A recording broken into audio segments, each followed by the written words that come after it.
So the first works which dealt with adaptation as adaptation, the discipline that we know today, came around 2005-06. I'll be looking at it. Right. So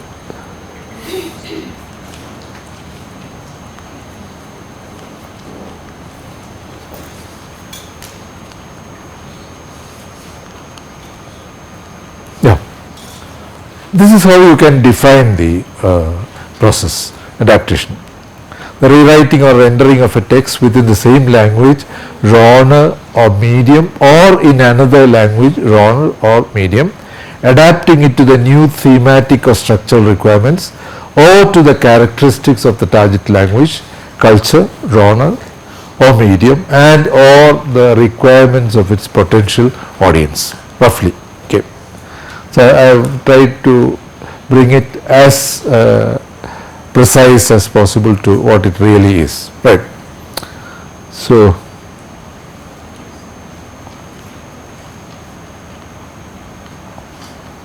yeah, let's look at its history, a very pretty interesting history. This is a practice that goes back into prehistory. We don't know when the first adaptations were made. Probably they were stories which were borrowed from other cultures. Think of the Cinderella story. You have heard of the story. It's various adaptations in various languages. Okay, everything changes. Instead of the prince, you have somebody else coming. So instead of the poor girl without a mother, you have a girl brought up in a, etc., etc. So many versions of the story. So it's really prehistoric in its origins. We haven't been able to trace a history of adaptation. They are still at it now, trying to bring out a genealogy and a history of adaptation. But we don't have a complete picture. Anyway, it's enough to think of it as a practice which dates back into prehistory. And the use of the term, all kinds of texts have been adapted, but the term adaptation, okay. In fact, other languages have more than one term. I don't know about other languages. In Malayalam there are two terms currently, Anuvartanam, Anukalpanam. The Kalpanam signifies the imagination part of it. So I don't know if it is very scientific, but both terms are in current use. Okay. So in English we stick to the single term, adaptation, right? And the use of it to signify what it signifies today is comparatively recent. I told you that in the beginning. Yeah. So this was the first use to signify cinematic renderings of literary texts. Okay, we'll look at that too. Yeah. Now the discipline emerged, okay, in the middle of the 20th century in the West. We don't have a tradition of adaptation studies yet. It's beginning. Many languages have, you have evidence from many languages of people trying to get into the discipline, or at least give a peripheral idea about it. But in the West, definitely it emerged in the mid 20th century. So we have terms like Anuvad, which today signifies translation, Anukriya, which is a term you find in Indian aesthetics, classical Indian aesthetics, to signify something, a text that is written in adaptation of another text, Anukriya, creating something from another text. Okay, but all these are also terms which are very vague in their signification. I don't want to say that Anukriya means adaptation. I don't think it is mean. Is it used? Hindi speakers? No idea. Anukriya in the sense of adaptation. Okay, but here in the mid 20th century, this is the 1957 text, George Blueston's Novels into Film. This is probably the first, you can call it a primer on adaptation. But see, it deals with only one kind of adaptation, not any other films. And of these there were plenty, right from the history of cinema, early history of cinema. You have Three Musketeers, Alexander Dumas novel adapted when? 1924. I am coming to that. There is a review of that by the poet Carl Sandburg. Probably that is the first known adaptation study, technically. I am coming to that.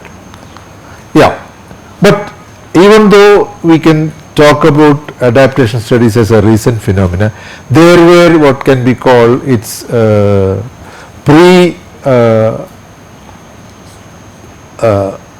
theoretization forms. Examples. For example, think of Charles Dickens. You never associate him with adaptation studies. But his novel was adapted into the theatre.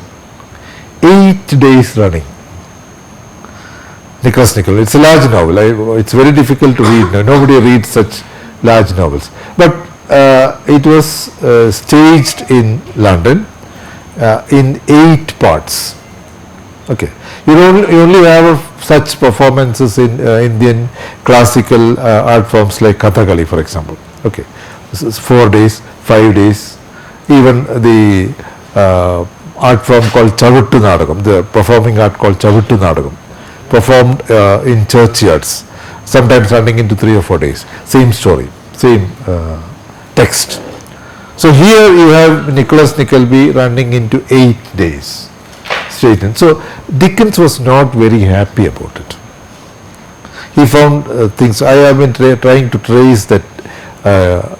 I think it's a letter, not an article that Dickens wrote. I think it's somewhere in Pickwick Papers. What volume I can't immediately remember. But he was not happy with the adaptation. So that you can say is probably historically the first instance of an adaptation study. Okay, produced sometime around the 1860s, in the 1860s. And then here the text I was telling you about, Three Musketeers. The adaptation of the novel into cinema, Fred Nibel's adaptation. So Carl Sandburg wrote a collection of, not a collection, he wrote reviews for films consecutively in a magazine, which were later compiled into a book. It's available. You can look it up in archive.org. Okay, it's in the commons now. Anybody can access it. So one of the reviews was about Three Musketeers. Okay, not exhaustive, anything like that. He just mentions a few things about the novel and the film, linking them up and probably pointing out where there were shifts. Okay, just a few sentences, in fact. Hardly call it an adaptation study.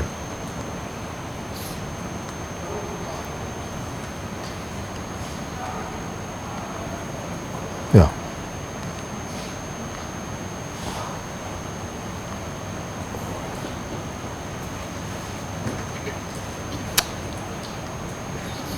Yeah, should I do this?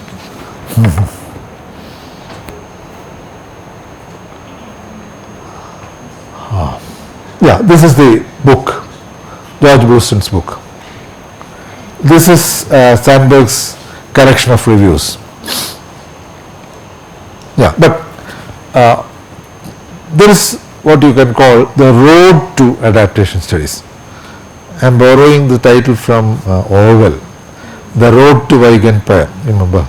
Yeah, where he was looking at the genealogy of working class movements in Britain, The Road to Wagenfire. So this is the road to adaptation studies. You can trace that.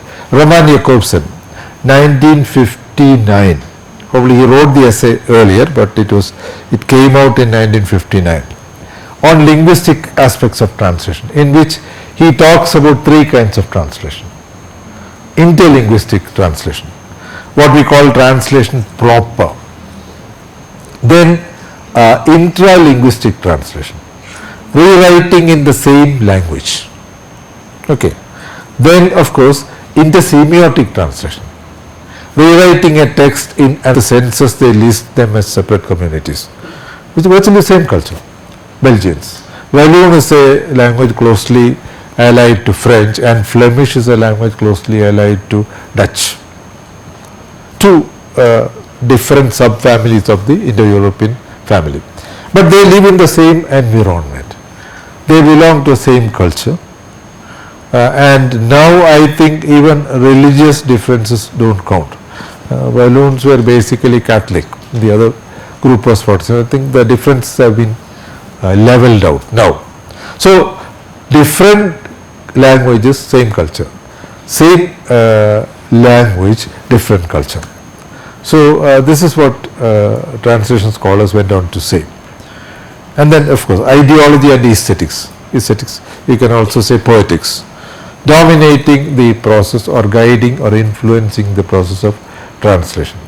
And they also talked about barriers and gateways between cultures.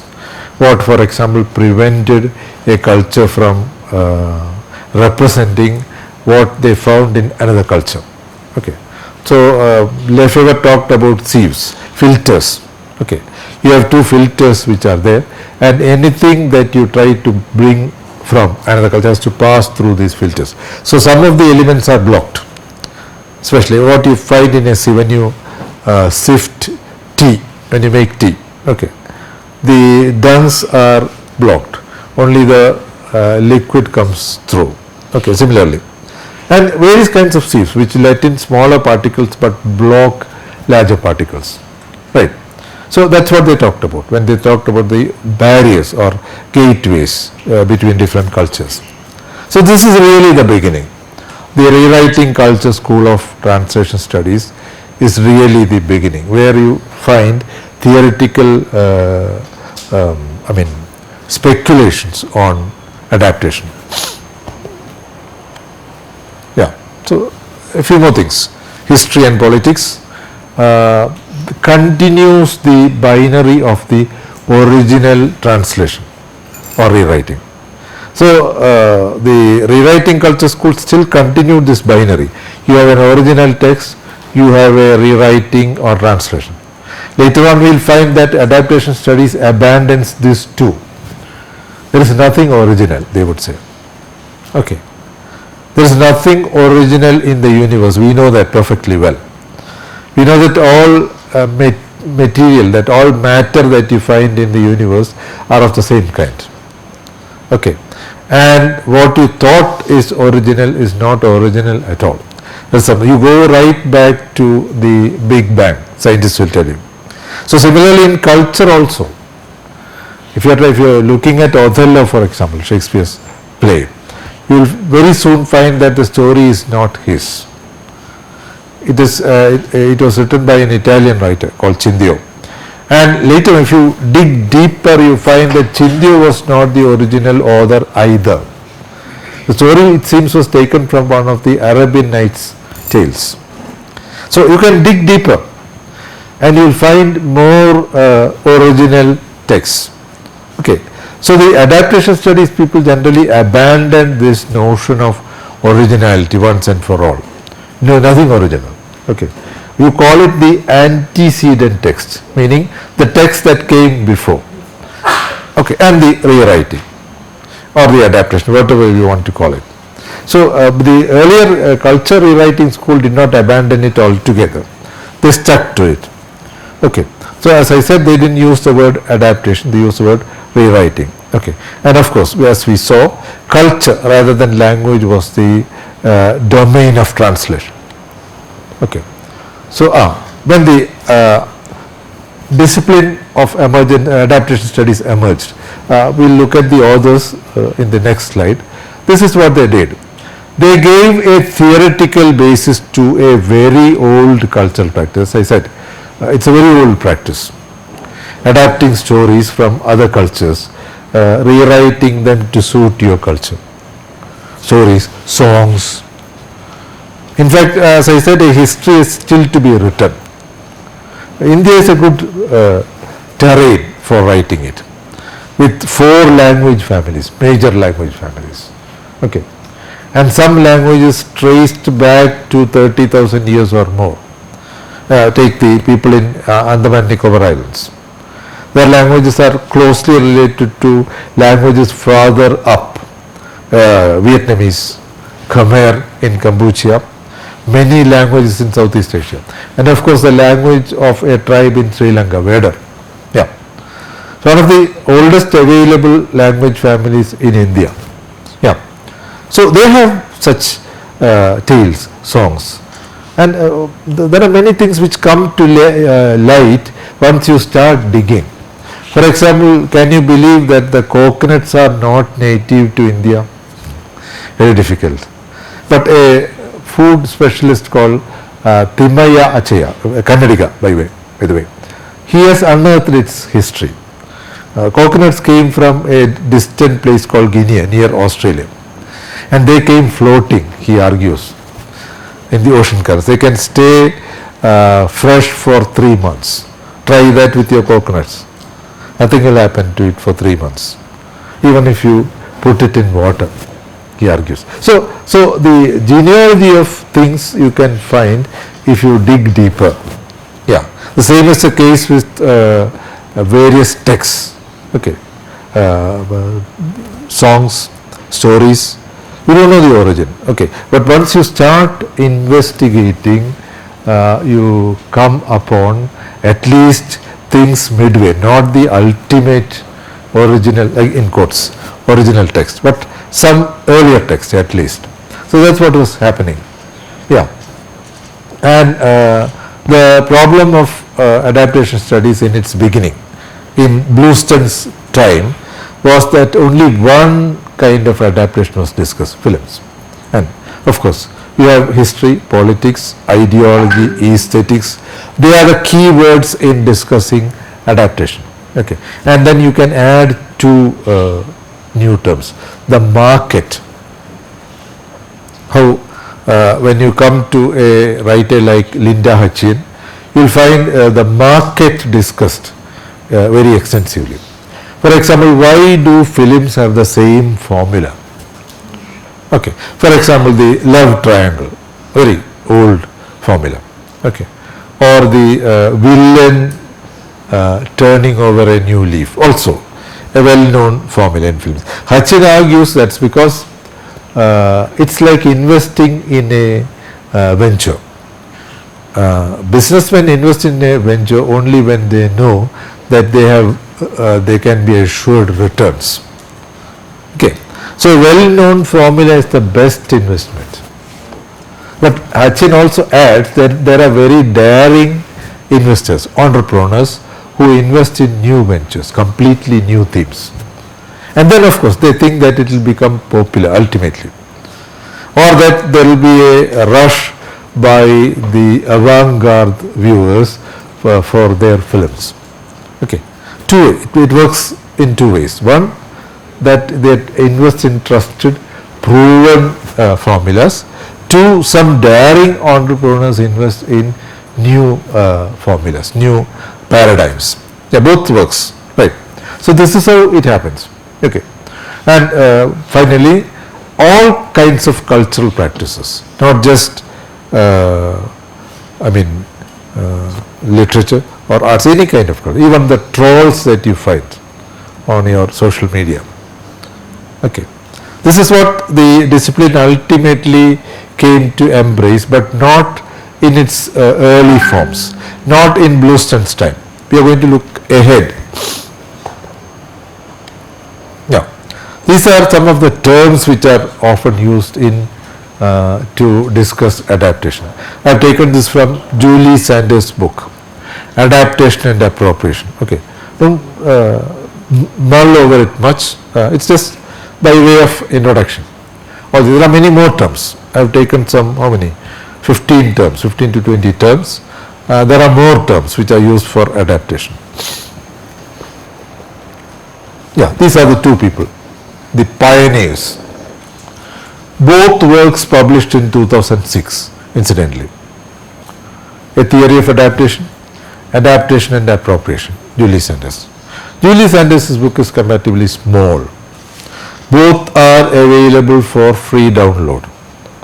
Almost all the books what you find in my list are available for free download, which is a big blessing. If you are a serious student of adaptation studies, you don't have to hunt for books. Almost all of them are available online, free download, either in libgen.rs, most familiar site for free books, or in archive.org. Carl Sandburg's reviews I found in archive.org. Libgen.rs is also a good site for free download. Yeah, this is the cover. Julie Sanders' book. Yeah.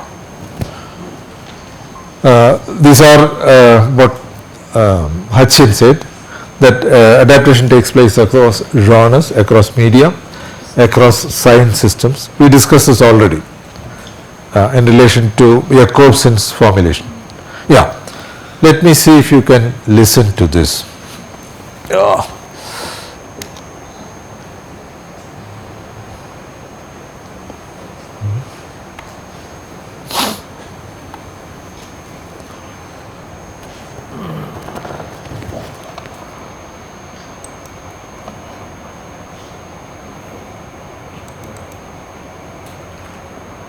Yeah, this is an adaptation of H.G. Wells's novel, The War of the Worlds. So you remember the story.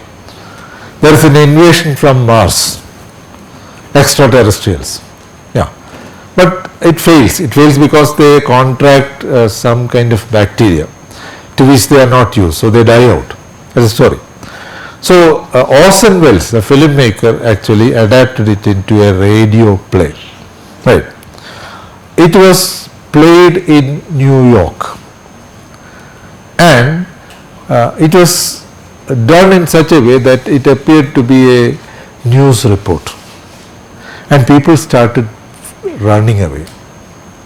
Whatever conveyance they could, cars, bicycles, so that they thought that the invasion was real. People, when they listened to this broadcast in restaurants and other public places. Yeah, you can just listen to it. Let me see if you can get it. The broadcasting system and affiliated stations present Orson Welles and the Mercury Theater on the Air in The War of the Worlds by H.G. Wells. The Wilmot Farm, Groversville, New Jersey. But I might venture some conjectural explanation. For want of a better term, I shall refer to the mysterious weapon as the heat ray. Also, the Fairfax Langham Field. This is Bolton reporting to Commander Fairfax Langham Field. Enemy tripod machines now in sight. Reinforced by 3 machines from the Morristown cylinder, 6 altogether. 1 machine partially crippled. Believed hit by shell from mounting gun in Watchung Mountains. Guns now appear silent. A heavy... As you can see, it's like a news report. A flying saucer has landed, and then in between you can hear things like gunshots. Okay, the aliens firing from inside the flying saucer, 2 people killed. So for all practical purposes, this appears like a real news report. Okay, the success of adaptation. And people started running away. A case was filed against Orson Welles. Of course, the litigant lost his case, obviously. It was an adaptation. And of course, but the court did reprimand Orson Welles, I remember, from what I read. Yeah, that they should be more careful than producing something like this. So people thought it was real, the way it was produced. Right. One of the first instances of such dramatic use of adaptation.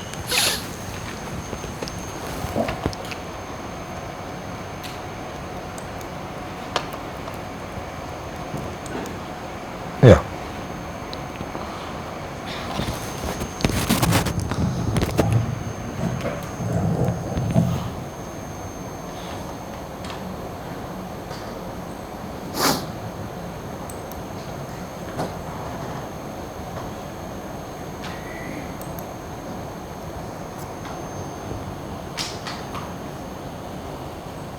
Now, this is a,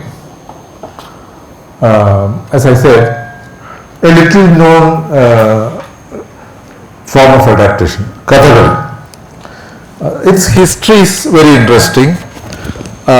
You have a text called Artakatha, which is actually the script for the performance.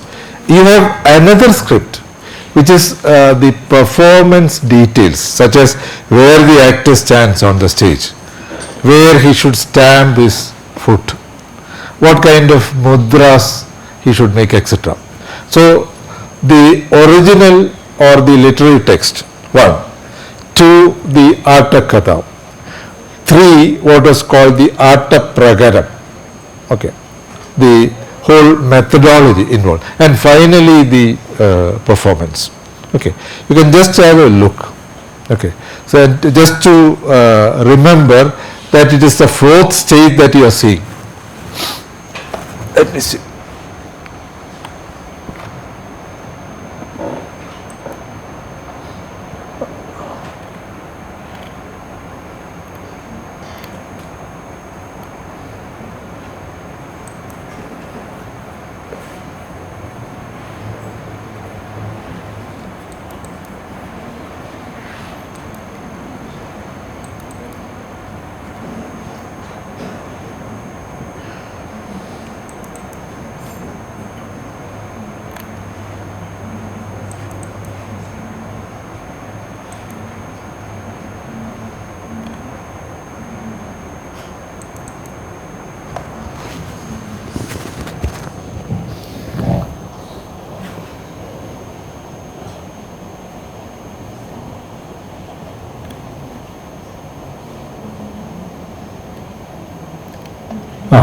This is the one.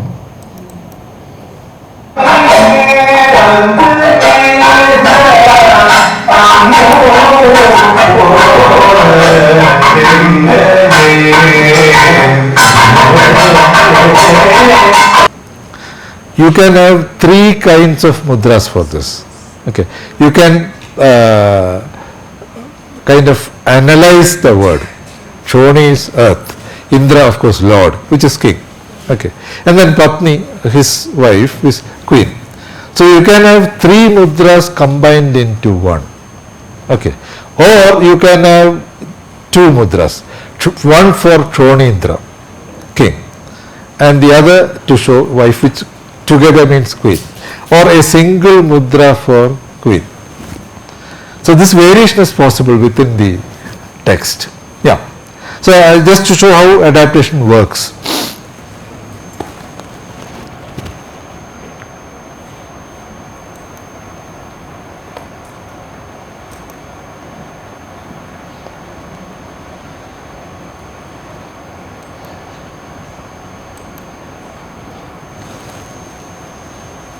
This is the text, Nala Charita, Unnai Vairya's famous text. So it's the Kathakali that you saw is not Nala Charita, I think it is Kijagavata.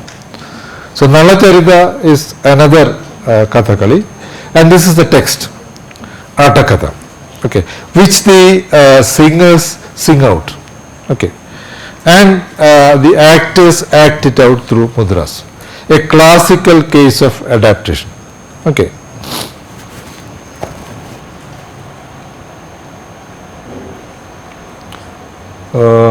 We had another one. Let me see.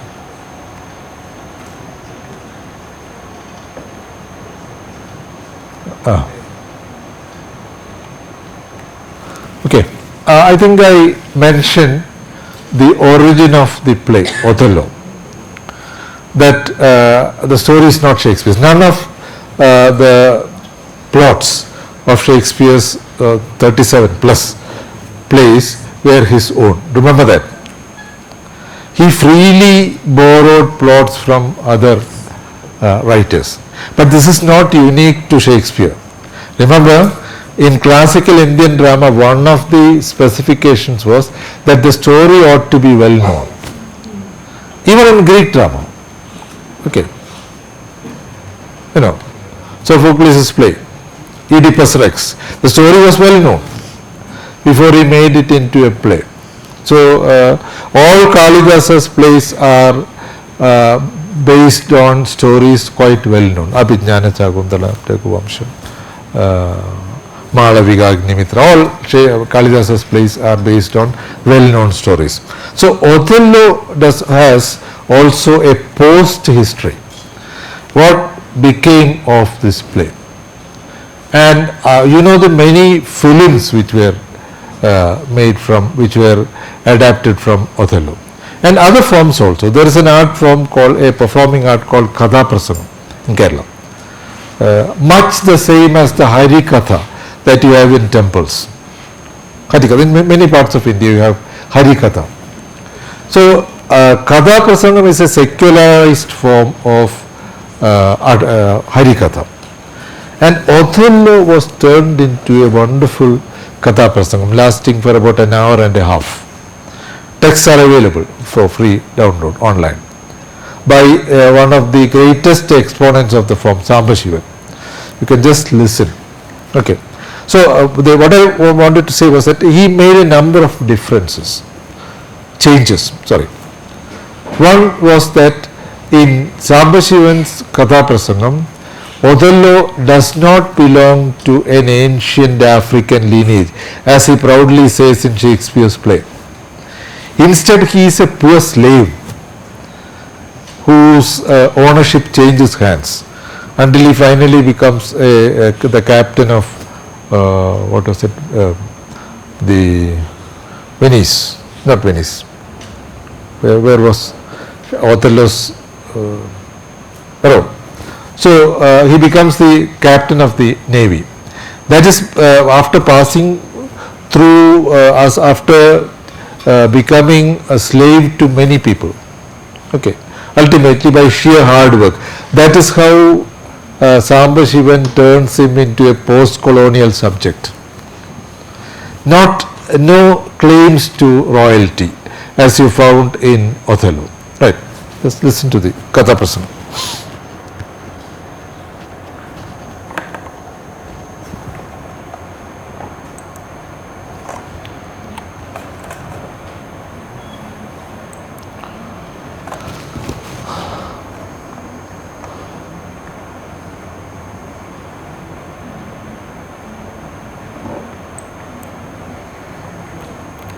And then there are a number of other twists. For example, Iago is a third-rate villain in Sambashivan's Kathaprasangam. Not the kind of intellectual that you found in Shakespeare's play, spewing philosophy, all along. He doesn't do that here. And many other interesting changes. Okay.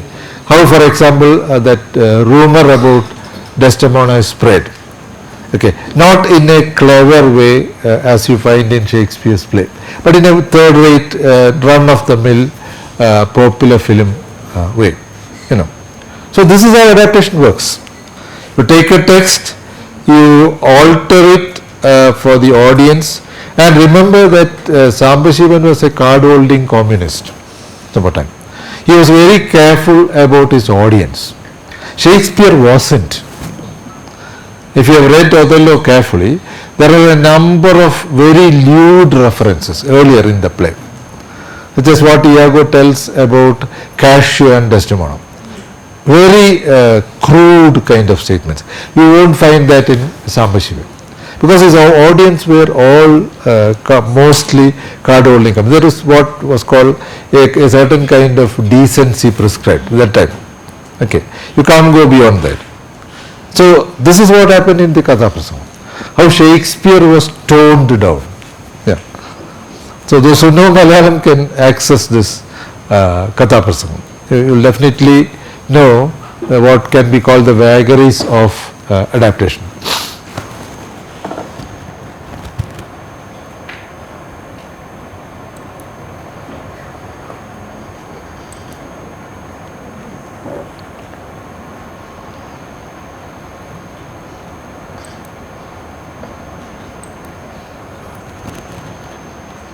Yeah, this is an interesting story by Kafka. Yeah, we have time. Very, you can call it a mini story. Okay, you see, this is the entire story. A a man slightly tipsy in the evening, watching first a man running, then another man following him. Okay. And then although it appears kind of sinister to him, he doesn't do anything. So the story is about how he justifies himself. See that? Okay. Second para. For it's night and you can't help it if the street goes uphill before you in the moonlight. And besides, these two may have maybe started the chase to amuse themselves. All kinds of justification for not intervening. Because definitely this is a murderous chase. It becomes obvious.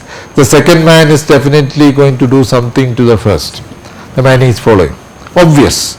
But he doesn't do anything and he justifies his passivity. Like that famous ad, you know, a building falling down, 5-star ad. It's good you didn't do anything. The woman. So that is here. I don't know if the man who created the person who created the ad read this story. Likely. Okay. But here it's different. The context is different. Here the person who doesn't do anything justifies himself. In the ad it's not like that.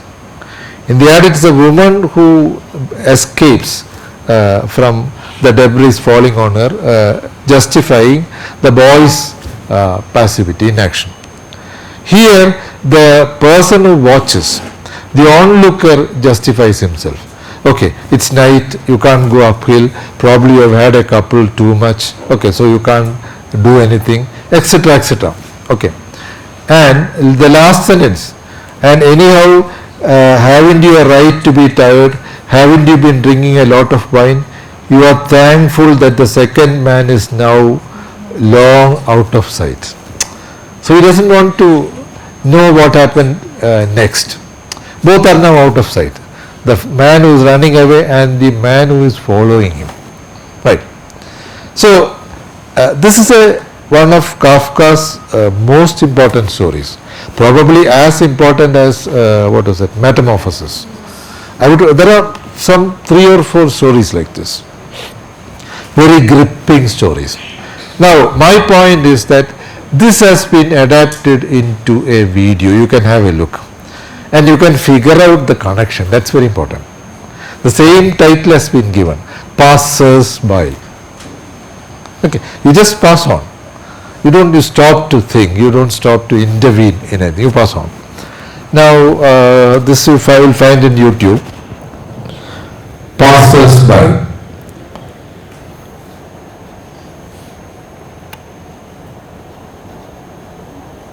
Okay, the link you can figure out.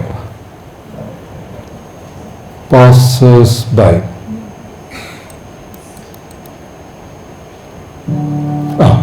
Yes. Remember the bug?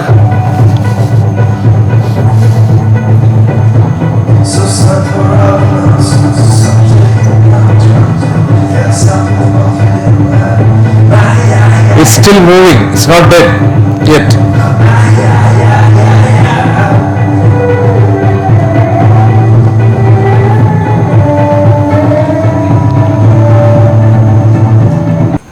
Death. Concentration camps. Okay. Simple, isn't it? While the Jews were being butchered, what was the world doing?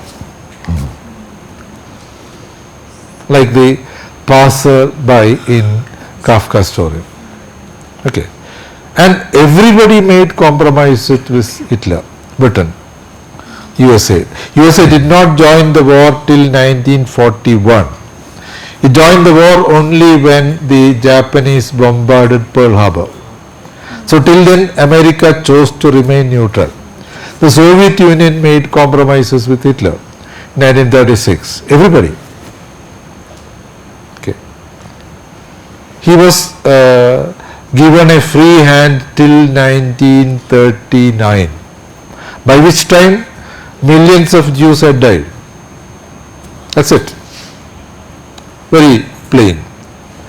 So that's it. You have to locate the point of reference where the original text or the antecedent text intersects. Okay. So even without Kafka's story, probably this video would have been made. But linking it with Kafka's story, calling it passers-by, increases its trauma. Okay, what a viewer can experience.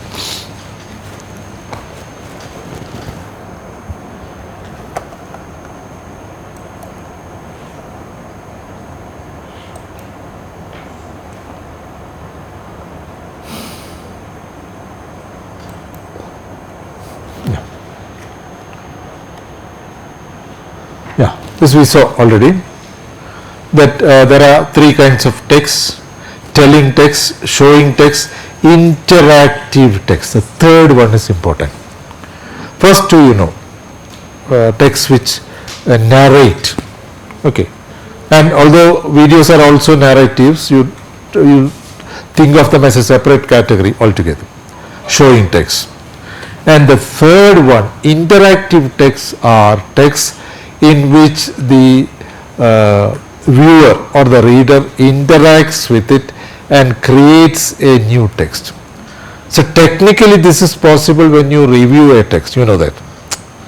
When you read a text and when you produce a review of it, what you are doing is you are creating a new text. Lefebvre said that. A text, and Barthes, of course, when he said the author is dead. Yeah. When you read a text, when you construct a text from your reading of it, you are becoming another writer altogether. So that was there already. But the interactive text which Hutchins, these are Linda Hutchins' categories. What she means is basically a text like a video game. Okay. So this is not very difficult to understand if I give you a very concrete example, such as a video game in which there is a duel between, virtually a duel between George Bush and Osama bin Laden. There are video games like that. So who wins the duel or battle, whatever it is dependent upon how well the players play.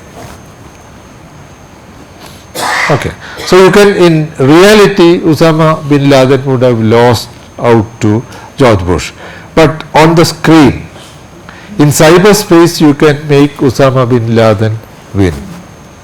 This is a frightening idea. Okay, not because one has to villainize Osama bin Laden as a matter of course, not that, but that you can think of any villain as a possible hero. That's the point. Any hero. You can say the same thing about the villain of a film. Okay, Gabbar Singh in Sholay. By what logic can you make Gabbar Singh a hero? You immediately ask. From what you saw on the screen in Sholay. Okay, it's definitely doesn't look possible even. But a video game can make it possible. Okay, and of course now in postmodernist analysis, no villain is all of a villain. You don't have black and white figures, right?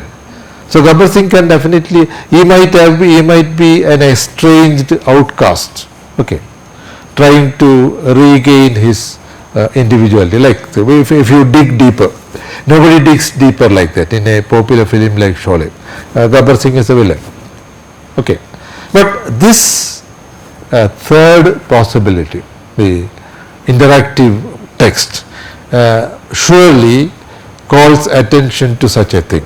Although Hutchins doesn't go into that. She doesn't discuss this possibility of having a multi-faceted characters who cannot be drawn in black talk.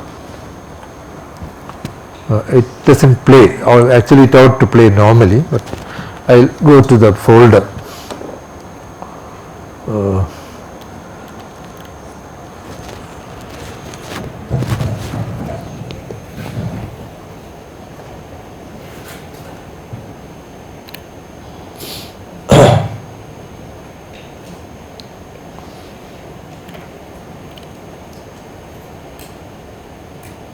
This is it.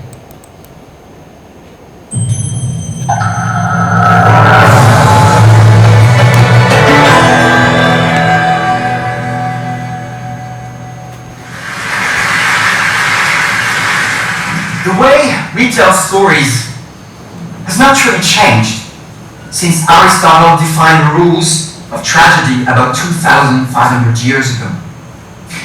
According to him, the role of storytelling is to mimic life and make us feel emotions. And that's exactly what storytelling as we know it has done very well since then. But there is a dimension of life that's... Today, I would like to tell you're on the choices. Vicky's in control of this character. She can walk around, she can go anywhere, she can look around, she can interact with her environment, and now she can tell her own stories by making choices. So here we have our first choice. There's a fish on the ground. What should we do? Should we save it or should we leave it? Remember, we're under time pressure, so we'd better be fast. What should we do? Okay, let's save the fish.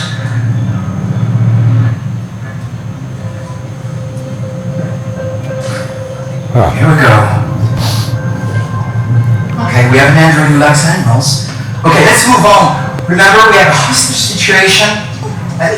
Please, you gotta see my little girl. Wait. You're sick.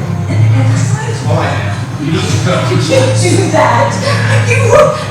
Why aren't you sending a real person? Okay, she's not really happy. The daughter has been taken. Okay, see what's happening. The character has, you can make the character, it's an AI figure, of course.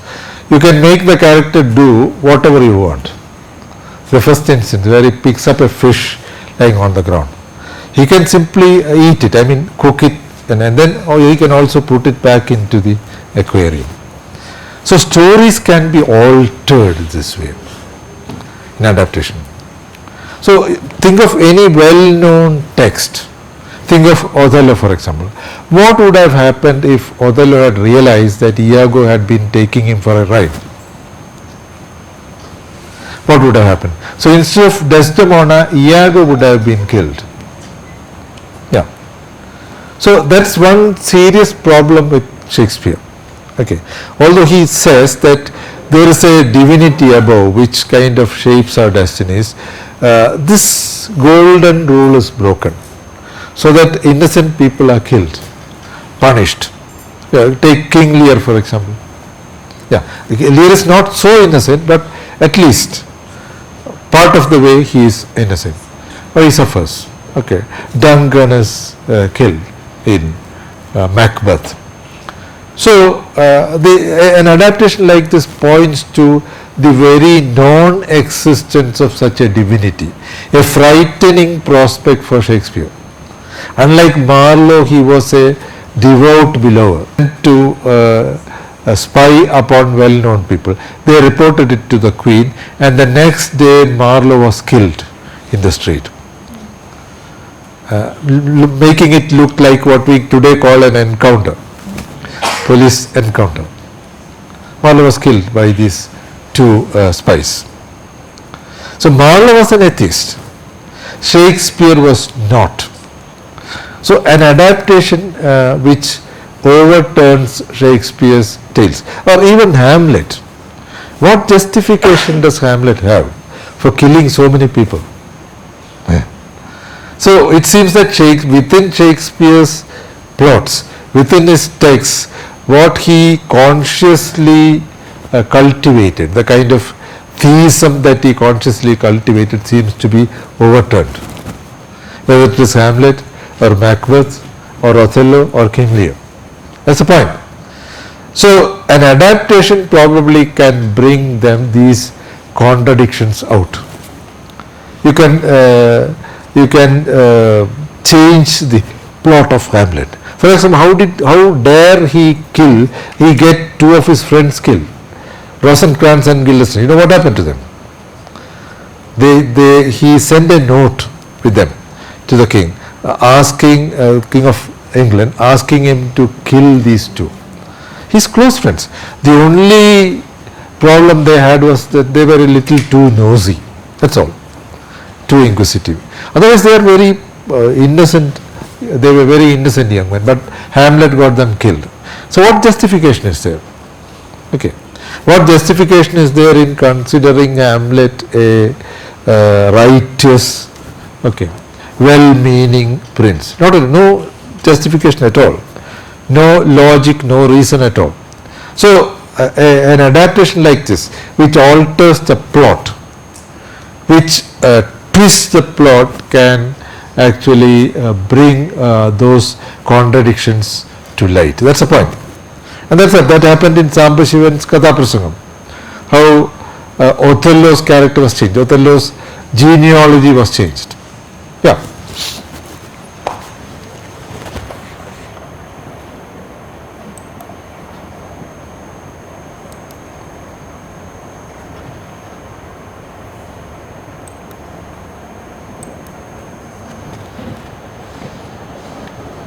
Yeah. This, let's say, look at the key ideas. Okay. This recapitulation, some of them I've already told you. One, the original is not privileged. In fact, the very idea of the original is questioned. It's nothing original. Okay. There is always an antecedent text. You go right back to the Big Bang. Okay. 13 billion years ago. No, nothing original. Okay. And before the Big Bang, scientists say nothing existed, not even time. So forget that. But at least from the Big Bang, there is things have been happening. There is no original. Then other interesting ideas. This antecedent text I already mentioned. Look at point 4. The same text can be adapted in different ways. That we have plenty of such adaptations. Take the Ramayana itself as a good example. How it has been adapted in various languages. The original Valmiki Ramayana, if you haven't realized already, was only about a paragon of humanity called Rama. What Narada asked Valmiki to do. Okay. Write a poem about Purushottama. Okay. The same term used about Imam Ali in Persian history. Shah-e-Mardan. Same meaning. The king of humanity, manhood. Shah-e-Mardan, Imam Ali. Rama is Purushottama. Okay. So that was what Valmiki's text was all about. Nowhere is Rama a god. Remember. Okay. But when Ramayana was adapted into other languages, Hindi, for example, Tulsidas Ramayana, mostly used by Vaishnavites, I understand. Narsi Mehta's Ramayana in Gujarati, Krithiva's Ojas in Tamil, Ezhuthachan's Ramayana in Malayalam, Kambar's in Tamil. So all these Ramayanas reconfigure the hero, Rama. In the Malayalam version, it is out and out a devotional text. Okay. The first 20 lines are merely hymns. Only then does the poet come to the story. Rama Jaya, Ramo Jaya starts up for 20 lines. Only in the 21st lines does the poet start the story. Obvious. So a text can be adapted in different ways. On the other hand, the same adapted text can use different antecedent texts. You can mix up, many Hindi films have this. Okay.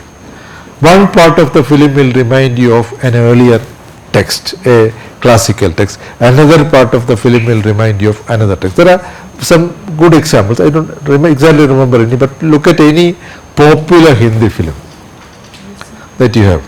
Even Hum Aapke Hai Kaun. I don't remember which text they referred to. More than one text. So you can use more than one text to produce an adaptation. So one to many and many to one. The film critic Thomas Leitch, not just a film critic, a film theoretician, he would say that intertextuality is a sea in which many texts float. Obviously. So see the figure of speech used here. When the texts are floating on the sea, whether they are organic beings or simply objects, they are linked by the terrain in which they inhabit, so sea. So intertextuality is a sea in which many texts inhabit, right? So this actually clears up a fundamental issue in adaptation.